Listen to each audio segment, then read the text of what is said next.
del Ecuador, Ibarra, les da la bienvenida al segundo día del Congreso de Investigación e Innovación 2023. El propósito es fortalecer los procesos de investigación e innovación por medio del intercambio de experiencias, generando un vínculo colaborativo con la academia, la empresa y la sociedad en general. Este evento se realiza en el marco de nuestros 47 años de vida institucional. Vamos a iniciar con la conferencia magistral de la doctora Cristina Díaz. Nos permitimos leer un extracto de su hoja de vida. Doctora en Economía y Empresa por la Universidad Pontificia Comillas e ingeniera industrial superior con mención en Organización Industrial por la Universidad de Zaragoza, España. Es profesora e investigadora del Departamento de Ciencias Empresariales de la Universidad Técnica Particular de Loja. Es también directora general de misiones universitarias de esta misma universidad. Ha impartido docencia en grado y posgrado en España y Ecuador en disciplinas como ética empresarial, responsabilidad social corporativa, sostenibilidad, comportamiento organizacional y talento humano. Además, imparte numerosas conferencias y cursos en relación con ética, humanismo, resolución de conflictos, habilidades gerenciales, entre otros. A continuación, le damos el paso con el tema Desafíos éticos de la era digital en el contexto universitario. Bienvenida.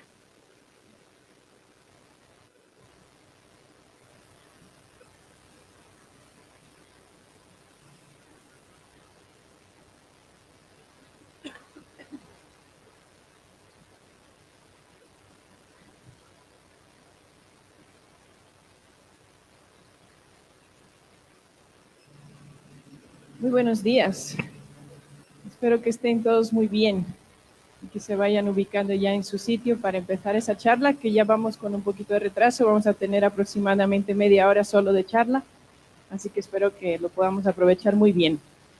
El tema que tenemos hoy es un tema, como el propio nombre lo indica, desafiante. Se trata de descubrir cuáles son los retos que tenemos que afrontar desde las universidades y desde el mundo en general, pero muy especialmente desde las universidades, para responder a esa nueva era que estamos viviendo, que es la llamada era digital. Así que vamos a tratar de abordar 4 puntos en esta sesión. Son 4 grandes temas que obviamente jamás se podrían agotar en tan poco tiempo, pero sí vamos a intentar encontrar las claves principales, la reflexión fundamental que quisiera poner en discusión con cada uno de ustedes. La primera de ellas será el poder de los datos, que hoy en día se utilizan sobre todo para una toma de decisiones más eficiente y también para otras de las líneas que vamos a tratar hoy. El metaverso, que es un nuevo mundo a nuestro alcance, el transhumanismo, la mejora del ser humano, y la inteligencia artificial, que es una inteligencia sin límites. Bueno, en estos momentos ya algunos de ustedes dirán, no estoy de acuerdo con la ponente, no creo en lo que me va a decir, no estoy de acuerdo en que el transhumanismo sea la mejora del ser humano. Bueno, de eso justamente vamos a hablar. Primero voy a empezar con un chiste malo que contábamos en la universidad cuando yo estudiaba ingeniería. ¿Hay algún ingeniero en la sala? ¿No? ¿Alguno por ahí? El chiste malo es así. Existen, ahí lo pueden leer, 1, 0 tipo de personas, las que sí conocen los números binarios y las que no. ¿Me entendieron el chiste? ¿Algún ingeniero que sí lo haya entendido? Bueno, resulta, vamos a irnos con algo nuevo, ¿verdad? Al menos nos vamos a enterar de qué son los números binarios. Los números binarios son ceros y unos, a través de los cuales está codificado toda la data que existe en la era digital.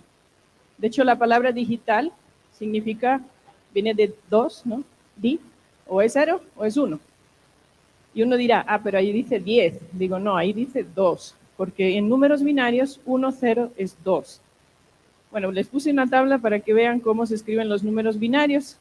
Si empezamos de la derecha a la izquierda, el primero es 2 elevado a 0, el segundo es 2 elevado a 1, el otro es 2 elevado a 2, y así sucesivamente puedes escribir cualquier número en claves de potencias de 2. Así funcionan los números binarios, es decir, que con ceros y unos, on y off, sí o no, puedes escribir todo lo que quieras.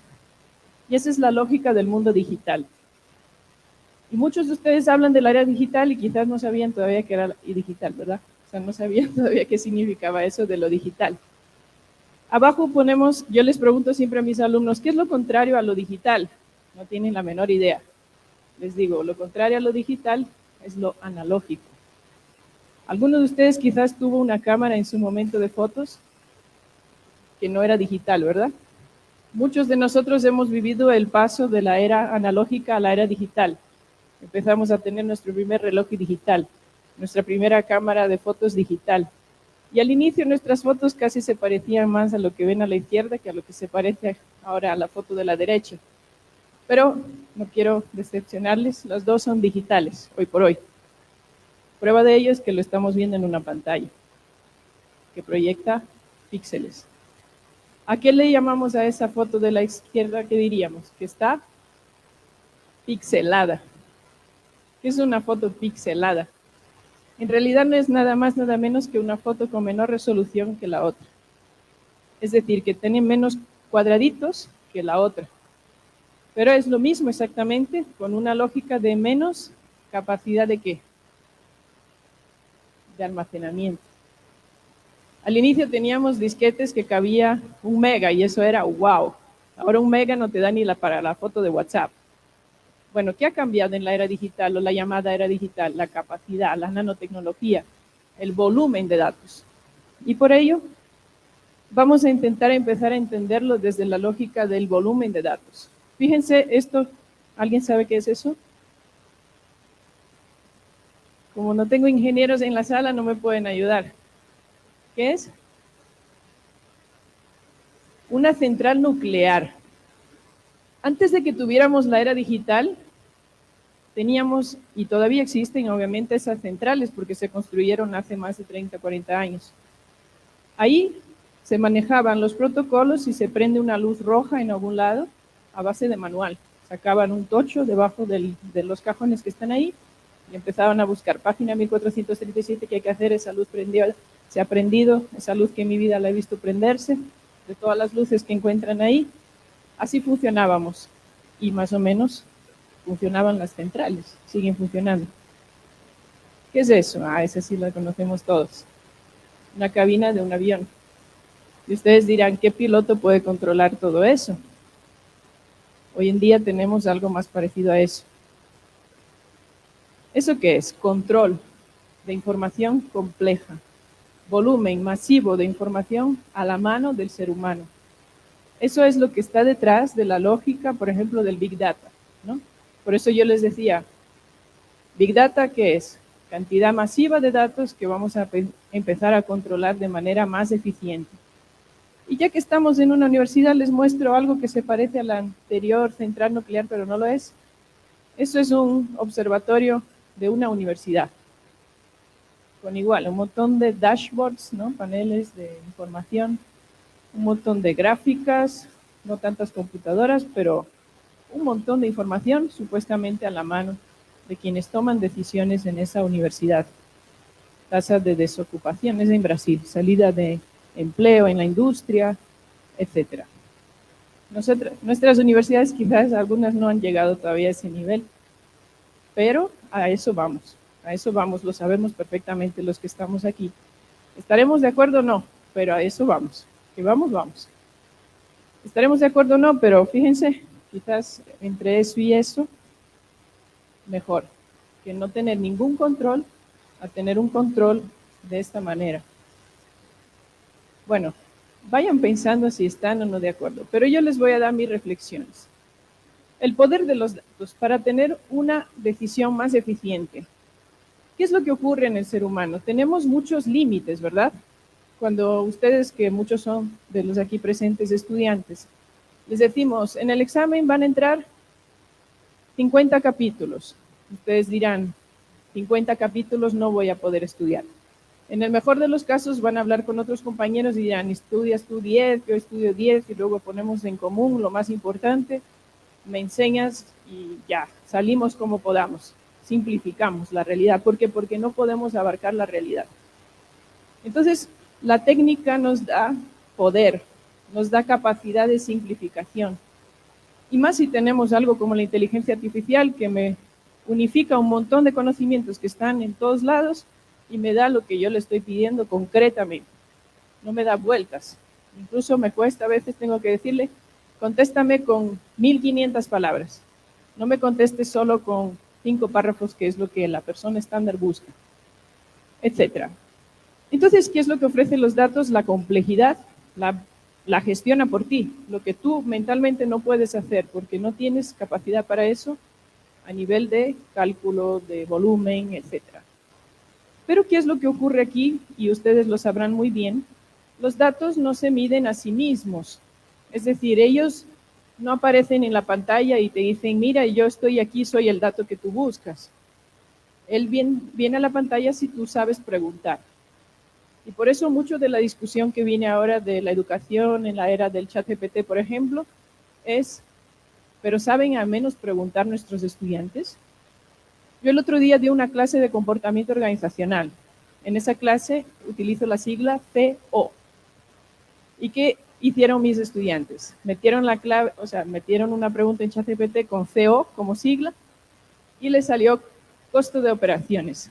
Y me respondieron, no se pueden imaginar, nada que ver con lo que yo les había preguntado. Les dije, chicos, saben ustedes muy bien que no me importa que usen ChatGPT, pero al menos aprendan a preguntar. Ustedes no saben preguntar, se quedan un poco tímidos porque ni siquiera se dieron cuenta, ¿verdad? Es muy fuerte esto. Les digo muy sinceramente, chicos, tienen que ser críticos y tienen que tener verdadera visión de las cosas. Entonces los datos no se presentan por sí mismos y te dicen, aquí estoy yo, el dato que tú necesitas, sino que tienes que saber buscar. De hecho, en Big Data hay una fase muy fuerte del trabajo de minería de datos que es limpiar las bases. ¿Por qué? Porque cuando tú quieres pedir a un sistema, estamos en un ámbito universitario. Hace poco yo trabajo en la UTPL y ahí estaba haciendo yo personalmente un modelo de predicción de abandono en la universidad. Le metí 30 variables al sistema y le preguntaba, ¿qué probabilidad hay de que este estudiante, con esta edad, con ese promedio, con esa carrera de este lugar, 20 cosas, abandone? Logré un modelo que predice al 90%. ¿Qué quiere decir eso? Que si yo tuviera aquí los datos de cada uno de ustedes, yo podría decir, tú vas a abandonar, tú vas a seguir, tú vas a abandonar, tú vas a seguir, y solo me equivocaría en un 10%. ¿Les parece interesante? Pero para llegar a ese modelo, fíjense lo que me ha tenido que pasar. Primer modelo, me daban datos que no me parecían coherentes. Dije, creo que me están considerando los que se gradúan como si fueran que abandonan. ¿Por qué? Porque estaba estudiando y ahora ya no está. Entonces fui al de los datos y le dije, mira, me estás dando un dato que no es bueno. Luego vi que había minutos de conexión a la plataforma virtual y unos tenían 5,000 y otros tenían 20. Dije, no, este dato es un dato singular, es un dato extraño, atípico, revísame este dato. Y así pasé semanas hasta que llegué al modelo que tengo ahora. Si uno no tiene espíritu crítico, no conoce cómo funcionan los modelos y no revisa bien sus variables y sus datos, no llega a la respuesta que busca. Así que no es tan sencillo eso de todo lo va a hacer la computadora, la inteligencia artificial, no es así. ¿Y qué es lo que nos está pasando? Estamos viviendo en una época donde existe una ideología de los indicadores. ¿Qué es una ideología? Una ideología es algo que toma una parte de la realidad y la considera como el todo. Entonces yo digo, los indicadores lo son todo. El POA lo es todo. El plan estratégico lo es todo. Y obviamente eso no es cierto. Hay mucho más allá, hay mucho más mundo, mucho más vida y mucho más realidad interesante para las universidades y para las organizaciones que los indicadores. Así que hay que superar esa ideología aunque utilicemos los datos. Y finalmente la necesidad del sentido. El sentido es saber preguntar de dónde vengo y a dónde voy.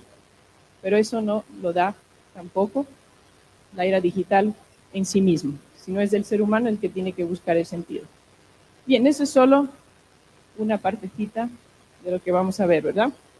Fíjense en esta frase de Caritas in Veritate, una encíclica de Benedicto XVI que me llamó mucho la atención el año que salió.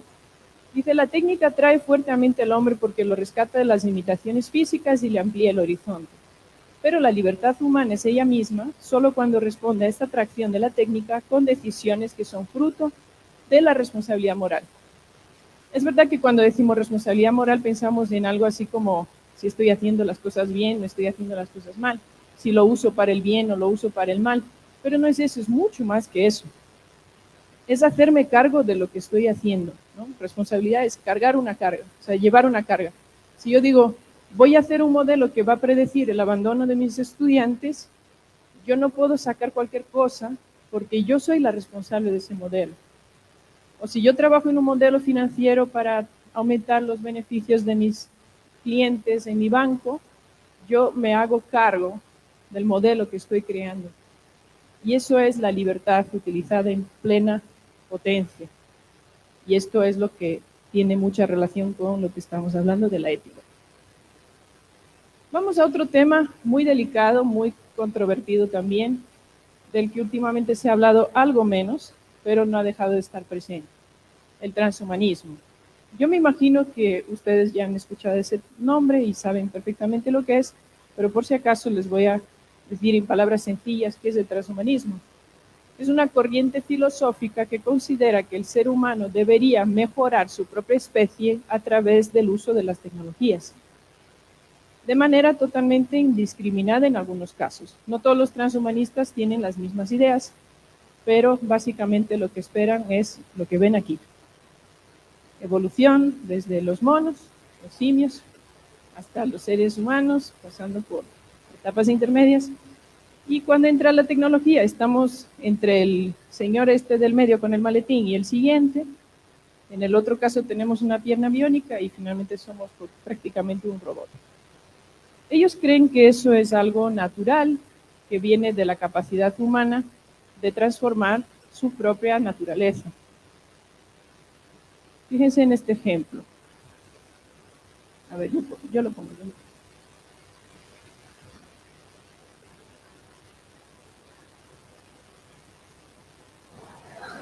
¿Sabes pilotarlo? Aún no. Operador. Necesito un curso para pilotar un helicóptero B-212. Date prisa.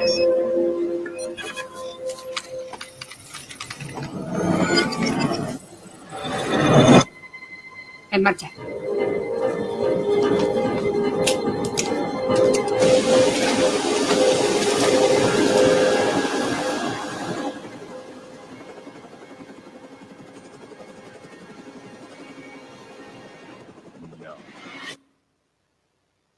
Bueno, ¿esto les suena interesante? ¿A quién le gustaría tener un curso así que le digan, ¿sabes hacer? ¿Hay estudiantes del ámbito de la salud aquí? ¿O profesores? Bueno, si les dicen, ¿sabes operar por laparoscópica con esta máquina, con este robot? Y uno diga, pues la verdad que no, pero dame un segundito. Te sientas en una silla, te meten unos electrodos, te hacen girar la cabeza y cuando sales dices, ah, ya sí, ya voy, ya lo opero ahora mismo. O sea, ¿a quién no le gustaría en cierta medida algo así? En cierta medida todos. Yo en mi época era el Superman, el que hacía con los libros así, y se veía todas las hojas y decía, qué interesante libro, ¿no? Yo pensaba, yo sí quisiera eso, yo sí quisiera poder tener esa capacidad. Entonces lo que se vende aquí, y fíjense bien el final del pequeño, tiene 36 segundos lo que acabamos de ver, es el oh no, ¿no? El susto. Qué poderoso, qué potente es. Si han visto, ¿cómo se llama esta película que ahora terminó de grabar Keanu Reeves? ¿Cómo se llamaba? John Wick. ¿Han visto John Wick? ¿Sí? ¿Quién ha visto John Wick? Solo porque no está en Netflix, no la han visto. John Wick es una película que ha cambiado mi forma de ver todas las demás películas que he visto en mi vida. Porque con John Wick nadie puede. Él mata a todo el mundo, pero así, cientos de personas por minuto en la película. Y sale siempre, bueno, parece que sí le dolió, pero luego no, parece que no le dolió nada. O sea, sale ileso. ¿Por qué cambió mi forma de ver las películas? Porque cuando veo películas de malos, estos que encierran a la gente en los bancos y los tienen ahí o estos de terroristas de los gobiernos que cogen a una persona y la intentan torturar, etcétera. Y yo digo, le falta John Wick a esta película, le falta John Wick. Tiene que venir John Wick a salvar a estos pobrecitos que están ahí. Bueno, la cuestión que está detrás es el poder, ¿verdad? Todos queremos poder, de algún modo, incluso para el bien, ¿no? Yo quiero tener poder sobre mi organización, poder sobre mi familia, poder, etcétera. Eso es lo que vende la Big Data, ¿no? Bueno, ya me tengo que pasar a mano.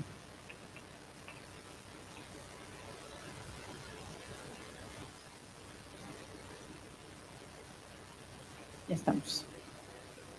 Bueno, ¿qué es lo que pasa detrás del transhumanismo? La mayoría de los transhumanistas son monistas. No quiere decir que vienen de los monos, aunque algo tiene de relación, sino que creen que el ser humano es pura materia.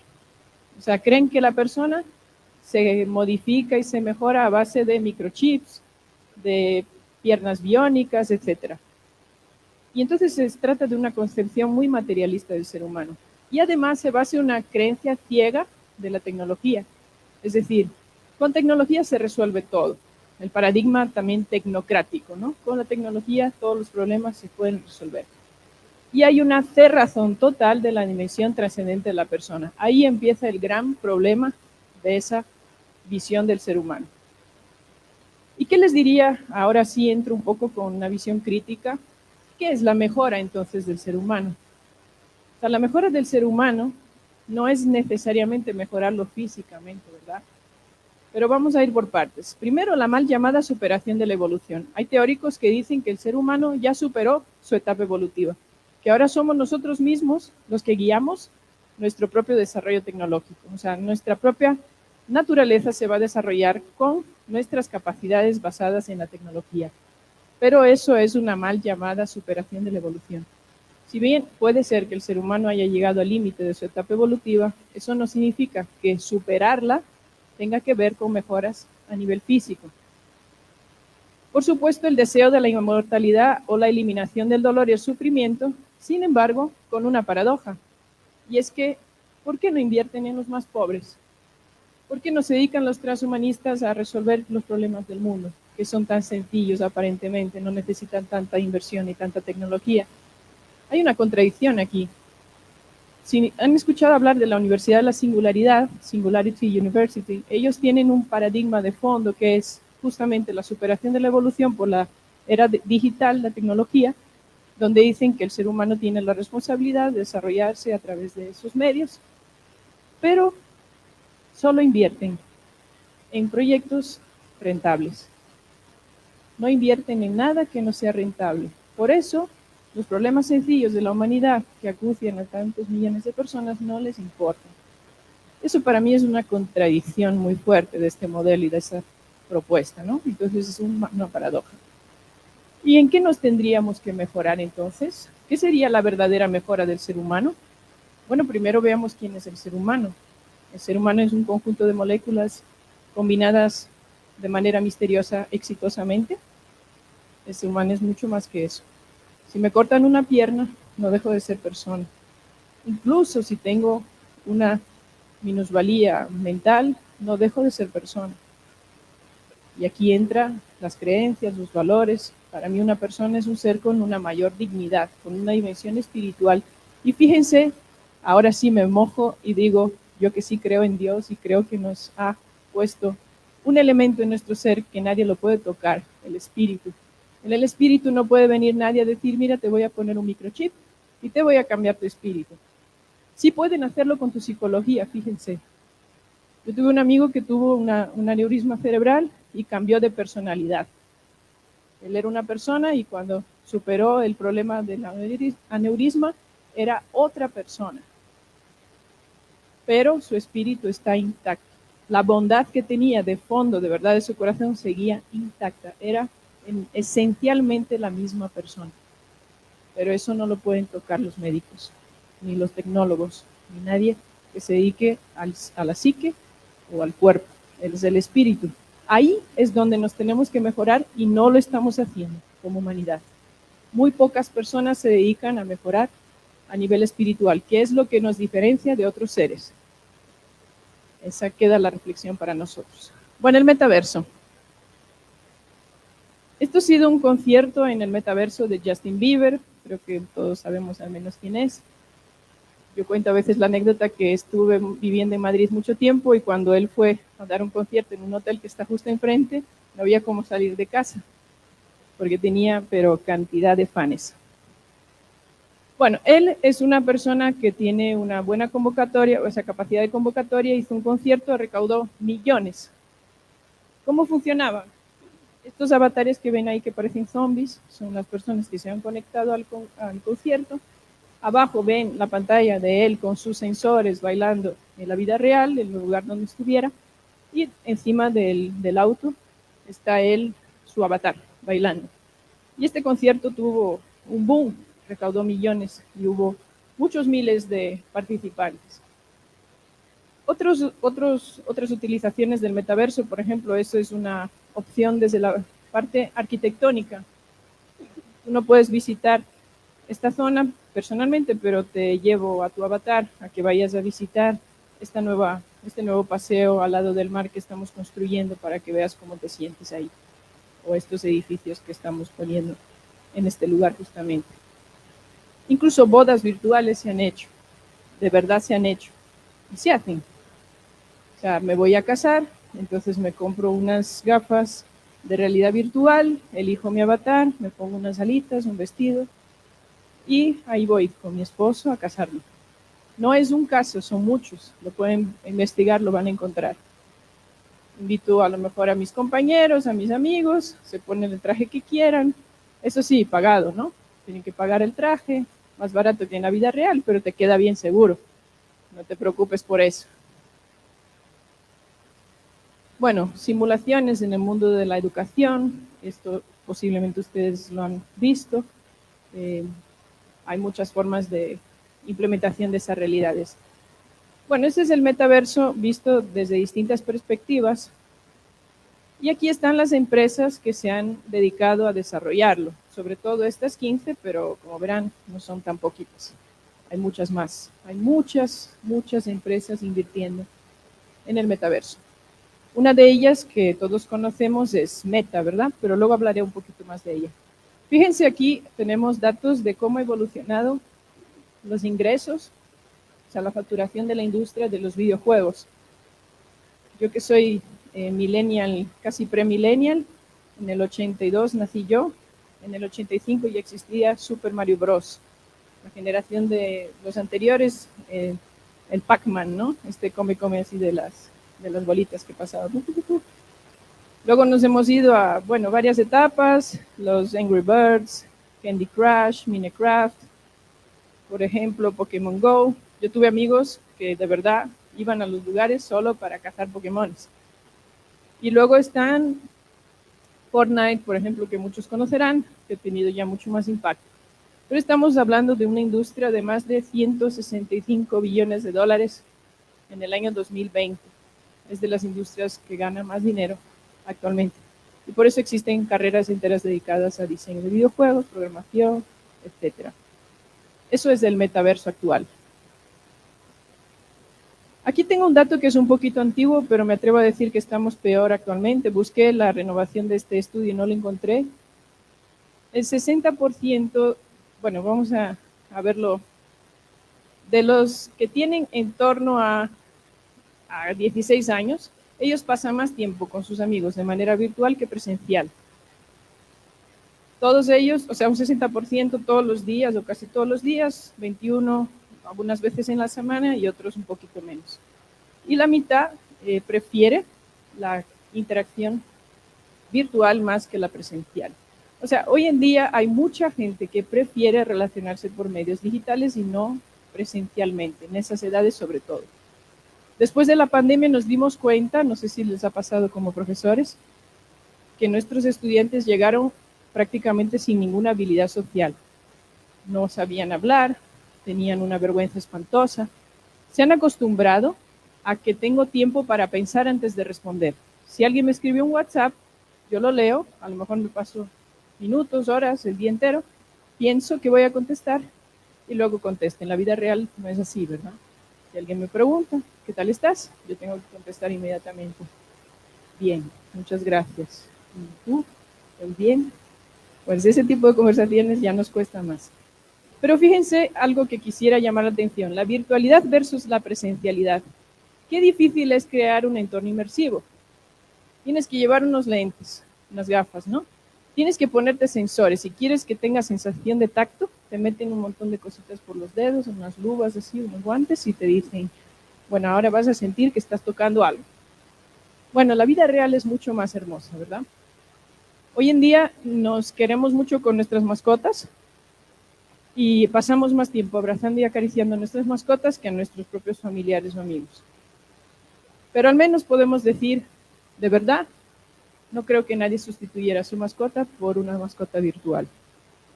¿Por qué? Porque la sensación, la experiencia que produce el contacto físico es muy superior, por supuesto, y nunca se igualará a ese tipo de contextos inmersivos. ¿Y qué decir de un abrazo, no?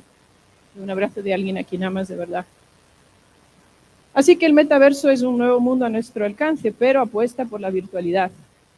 Depende de la tecnología y obviamente tiene una cantidad de problemas detrás. El tema de la privacidad, lo que tú haces en el metaverso lo ve todo el mundo, o lo ven las empresas que pusieron el dinero para desarrollar el entorno. ¿Quién regula el metaverso? ¿Quién cobra impuestos? Las empresas, todas las empresas, los mismos que pusieron la plata. Y hay muchas desigualdades porque no crean, no todo el mundo llega al metaverso. Así que vamos al último punto, voy a ser muy rápida. La inteligencia artificial a lo mejor es la que más les interesaba, pero bueno, ya verán que va todo un poco de lo mismo. Meta es una empresa que se dedicó al metaverso, invirtió muchísimo en el metaverso y ahora casi no habla de metaverso. Pero ustedes pensarán, bueno, pues es que ahora está el boom de la inteligencia artificial y por eso se dedican a este otro tema que ya se volvió más importante. Yo me atrevo a decir que no creo que sea eso, sino que está aprovechando la inteligencia artificial para seguir nutriendo su proyecto inicial del metaverso, que no sabemos si va a funcionar o no, pero en todo caso no ha desistido del metaverso. Building for the Metaverse with AI, o sea, lo que estamos haciendo es trabajando el metaverso desde la inteligencia artificial. ¿Qué pasará? Este autor, Harari, muchos lo habrán escuchado, leído, es un autor que escribió Homo Sapiens, luego Homo Deus, luego, bueno, varios libros. Él fue de los primeros que empezó a decir que el ser humano había superado la evolución, que ya tomaba el control, y decía hace tiempo lo siguiente: en cuanto la tecnología nos permita remodelar la mente humana, la historia humana ha llegado a su fin y pasaremos del Homo Sapiens al Homo Deus, ¿no? Esa superación de la evolución. Pero fíjense, hace muy poquito él escribió un artículo con otros compañeros que decía: las redes sociales fueron el primer contacto entre la inteligencia artificial y la humanidad perdió. ¿Qué les quiero decir con todo eso? Este autor que tanto vendió que el ser humano es lo máximo, que ha desarrollado todo, que la tecnología es casi ser Dios o Deus, bueno, pues este autor está muerto de miedo. Está muerto de miedo. Le da miedo la inteligencia artificial. Le da miedo lo que podemos hacer los seres humanos. ¿Y sabes qué les digo? A mí no me da miedo. Por lo mismo que les dije antes. Harán lo que sea, pero no me van a tocar en lo que me es esencial. Porque nadie lo puede hacer. Nadie de este mundo puede tocar, ni deteriorar, ni dañar lo que para mí es esencial. Entonces, ¿cuál es la cuestión, no? Ellos imitan y potencian las capacidades humanas. Lo mismo que antes hablábamos de esto, ¿no? Vamos a imitar al ser humano, pero lo vamos a hacer más rápido, más eficaz, más eficiente, etc. Pero fíjense, bueno, aquí hay unas imágenes que no son reales. Antiguamente, cuando se ponían fondos de escritorio hermosos, ¿no?, en las computadoras, yo empecé poco a poco a crear mi pregunta interior. ¿Será real? No sé si les ha pasado eso. O sea, ven una imagen y dicen, bah, eso no es verdad. Y cuando decimos, va, eso no es verdad, le estamos poniendo un tono de desprecio, ¿no? ¿Por qué? Porque el ser humano busca lo verdadero. O sea, un paisaje de verdad, que no me lo ha hecho Photoshop o una inteligencia artificial, me parece mucho más hermoso que un paisaje cualquiera que una computadora me lo puede hacer, que no es real, ¿no? Entonces, ¿qué es lo que ocurre con esa inteligencia artificial? Simplemente que no es real. ni siquiera sabe de lo real. Imita, ¿no? Imita muy bien, pero imita. Ignora lo que pongo abajo, la verdad, la bondad y la belleza, que son elementos propios del ser humano.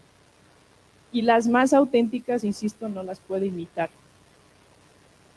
Entonces es mucha complejidad y poca simplicidad. La simplicidad es la capacidad que tenemos desde nuestro espíritu. Y así vamos a terminar con algunas claves. Claves éticas en tiempos de superpoderes. Primero hay que volver a las preguntas esenciales. ¿Por qué hay tanto suicidio? ¿Por qué la gente no quiere vivir? ¿Por qué no vale la pena este mundo? Bueno, porque nos hemos olvidado de preguntarnos cosas como ¿quién soy yo y qué clase de persona quisiera ser? Y esa pregunta no la puede hacer nadie por ti. ¿Cuáles son mis valores irrenunciables? ¿Por qué líneas rojas yo no pasaré en mi vida? Nunca fallaré a mi esposo, nunca dejaré de decir la verdad, etc. ¿Y cuál es la intención última de mis acciones? Porque esa sí va a definir mi destino, mi historia, mi aporte en este mundo. Y además, en cuanto a lo que se refiere a la tecnología, no hay cómo definir ese futuro a base de más plata. Es decir, Meta, por más dinero que ponga en el metaverso, no va a definir el futuro. Eso al menos creo yo. O no quiero que lo haga, no estaré de acuerdo en que lo haga.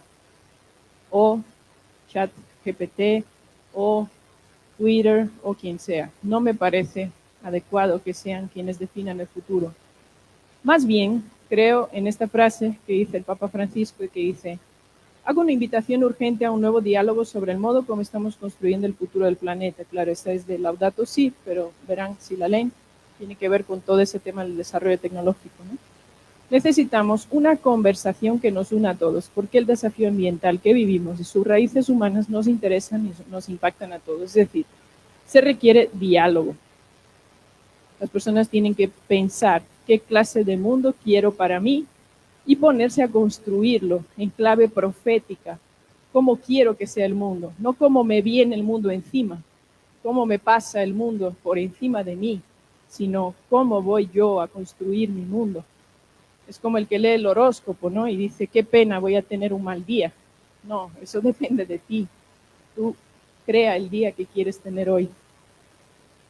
Así que yo me quedo con esta frase del Evangelio que dice: si no os hacéis como niños, no entraréis en el reino de los cielos. ¿Quieren poder? Sean sencillos. ¿Quieren sentido? Sean ustedes mismos. Y descubrirán cosas hermosas. Así que este es el mensaje. Espero que algo les haya quedado. Muchas gracias.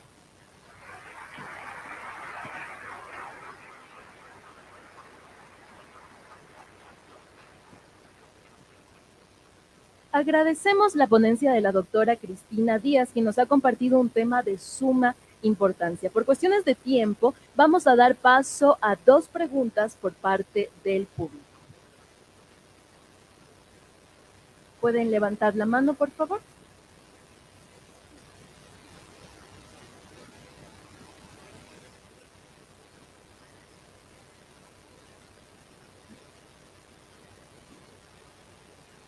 Bueno, solo para abrir boca, espero no quitar la posibilidad de otras 2 intervenciones. Voy a ser breve. Has dicho, y me ha encantado, o sea, enhorabuena, porque lo he entendido todo sin ser de ingeniera. Has dicho que el espíritu no nos lo pueden tocar. Sin embargo, hay muchas influencias que sí que pueden dañar. Entonces, ¿qué habría que hacer para que ese espíritu no nos lo dañaran, esas influencias? ¿Y por qué, son 2 preguntas, por qué no se puede dañar? Gracias. Gracias. Yo digo que no se puede dañar, y eso es una reflexión que he hecho yo, no leí de ningún lugar, pero lo creo totalmente, y es por lo pronto porque no se puede tocar físicamente ni orgánicamente. O sea, no puedo tomar una pastilla para cambiar mi espíritu. Pero obviamente sí se puede transformar el espíritu. ¿Y cómo se transforma? A través de las virtudes o degradando las virtudes. Y por eso, aunque apenas he hablado de ética, la ética está detrás de todo lo que he dicho. Y, por ejemplo, buscar el sentido de las cosas y ser coherente, comprometido con lo que yo decido, ¿no? Tener esa actuación libre y ser comprometido con ella, es una manera de transformar mi espíritu. Obviamente, si voy a también mis propias creencias, sería el amor, ¿verdad? El amor es lo que más dignifica, la verdad, la bondad, la belleza, creer en las personas, luchar, ¿no? Tener esperanza. Son muchas claves éticas que transforman positivamente. ¿Y cómo no permitir que me dañen de la otra manera? Pues justamente a través de la potenciación de lo positivo, ¿no? Normalmente no es una cuestión de tener como muchas barreras o miedos, sino de saber hacia dónde voy. Esa es mi impresión. Creo que hay mucho más que decir porque es un tema muy amplio, pero por ahí caminaría. A ver, una más, solo una más. Está muy tímido por aquí.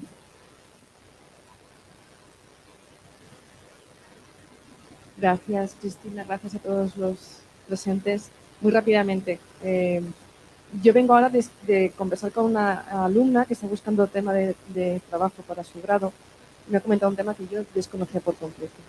Los niños a los que los padres sacan de las unidades educativas para llevárselos a otros países vía terrestre con coyotes. ¿Perdón? Con coyotes, o sea, pagando a personas que sabes que de forma ilegal los sacan. ¿Cómo les dirías a los estudiantes que se sienten tan fascinados por la inteligencia artificial, el transhumanismo y todo esto? ¿Cómo les haces llegar que no somos no tenemos miedo a la tecnología? Esa postura que muchas veces nos dicen a ciertas personas de cierta edad, pues ya la edad que tienes no te interesa la tecnología. Y a mí me ha chocado mucho cómo hacer al estudiante decir, sí, claro que necesitamos la tecnología, si no fuera por la tecnología ahora no estaríamos conectados, pero el futuro está en tus manos. Yo ya por edad creo que todavía me queda un tiempo de vida, pero ¿qué mundo les vamos a dejar para que utilicen bien? No es que la tecnología sea mala, sino el uso que nosotros hacemos. Gracias. Bien.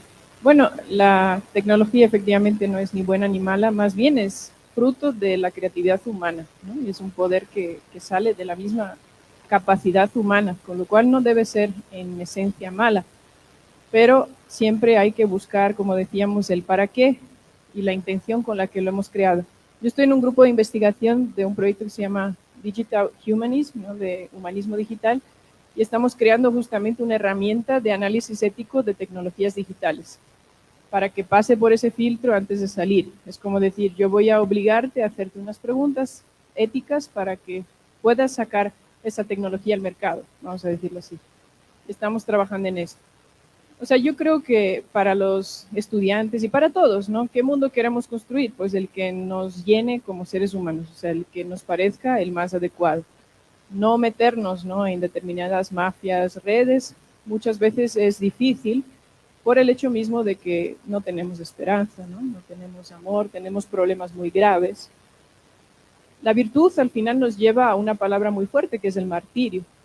Si uno quiere ser coherente a sus propias ideas, le pasó a Sócrates, le pasó a Cristo y le pasará a muchas más personas en la historia. Pero a veces es la manera de iniciar un cambio, es dar la vida por algo. Hoy en día no queremos dar la vida por nada, pero sí nos la quitamos. Es un poco paradójico también. Entonces deberíamos aprender a dar la vida por lo que creemos y si nos toca sufrir hasta morir, habría que estar dispuestos. Pero no porque el sufrimiento sea en sí el fin, ¿no? Sino la liberación. Yo creo que hay que sembrar ideales en los jóvenes y hacerles creer que si han podido hacer muchas cosas, también lo podrán hacer. O sea, la tecnología ha sido fruto de varias generaciones, pero el futuro de eso depende mucho de ellos mismos ahora, ¿no? Entonces creo que hay que sembrar eso, hay que sembrar ideales y luchar incluso hasta la muerte si fuera necesario por un ideal. Bueno, vamos a acabar. Perfecto. Muchísimas gracias por las preguntas realizadas a nuestra ponente.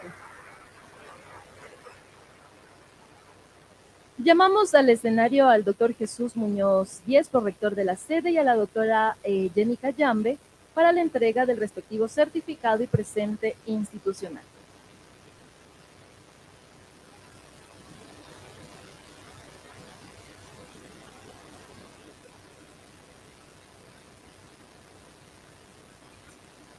Damos lectura al certificado.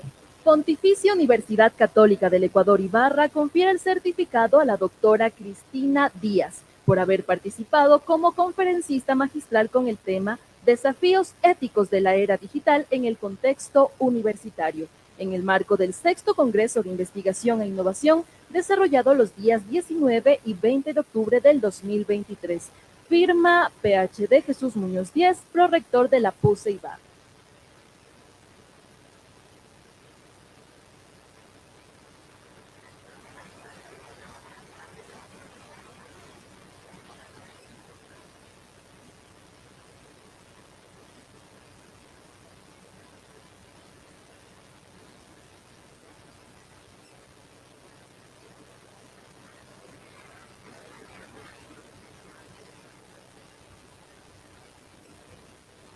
A continuación vamos a pasar a los workshops. Les informamos que tendremos 3 salas. El espacio será de 10 a 10:30. Luego pasaremos al receso y regresaremos de 11 a 1 de la tarde. Muchos éxitos en esta jornada.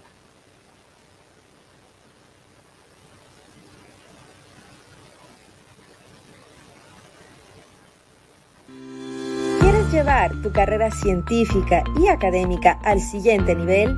Sé parte del 6º Congreso de Investigación e Innovación 2023, una oportunidad para presentar tus investigaciones a través de la presentación de resúmenes o artículos completos. El 6º Congreso será un espacio de discusión y colaboración con otros expertos y líderes en distintas disciplinas del conocimiento, así como la participación de ponentes magistrales nacionales e internacionales. Fecha: 19 y 20 de octubre. Modalidad híbrida. Visita www.pucesi.edu.es. Inscríbete ya. PUCE Ibarra. Deja tu huella.